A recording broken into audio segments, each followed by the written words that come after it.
Well, okay, I'll start with freshman year. I woke up at 2 p.m. every day. For some reason, when I was 18, I was able to sleep until 2 p.m. Now I wake up at like 8 a.m. every day. And I just went to class, and I went to Starbucks a lot. I drank a pumpkin spice latte every day.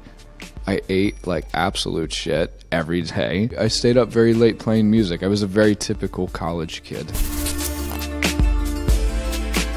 I didn't know I would become this successful, but I always hoped I would be.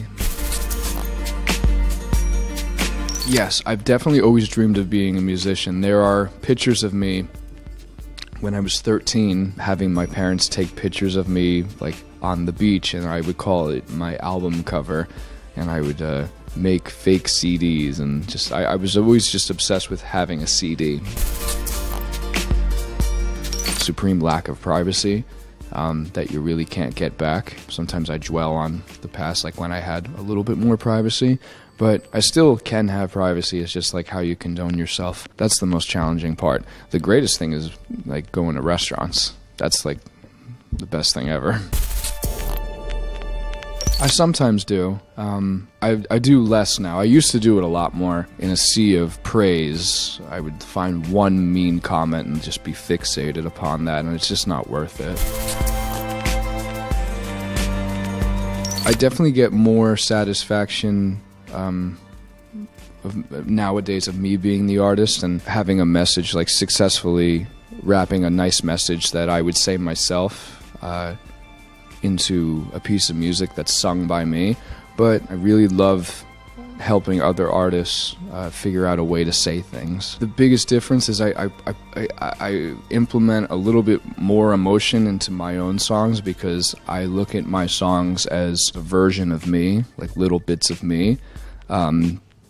Like there are records I've made for 5 Seconds of Summer and Katy Perry where you can kind of hear the essence of me in those records just a little bit, but it's most in my songs.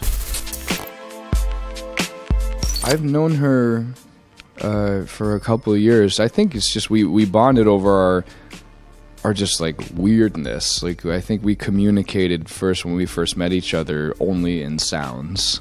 Like just like meh. I've never worked this way, but she came in to the studio with the titles already. Like, I want to write a song called this, and we had to kind of like reverse surgery, if that makes sense. We had to make a song based off her title, which was a bit challenging at first, but I'm glad we did it that way because I've never done it that way before. I'm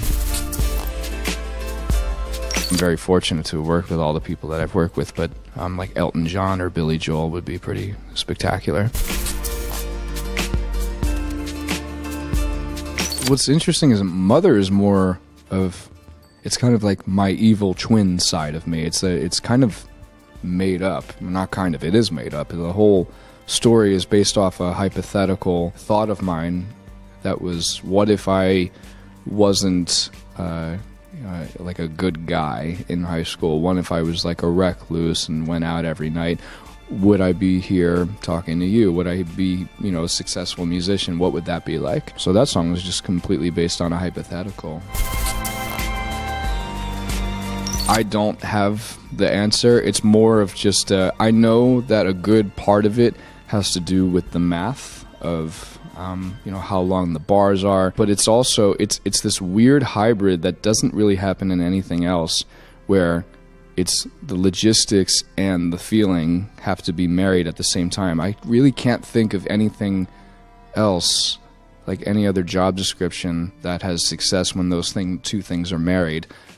Logistics meaning the bars and how fast the notes go, you know, thematically what's happening in the song, where it happens at a certain point before your brain gets bored and doesn't want to hear it. And also, so you have the logistics, and then you have the humanistic feeling, just the vibe, like the feeling that's like layered right on top of it, almost like a cake. And when those two aren't married at all, the song is a flop.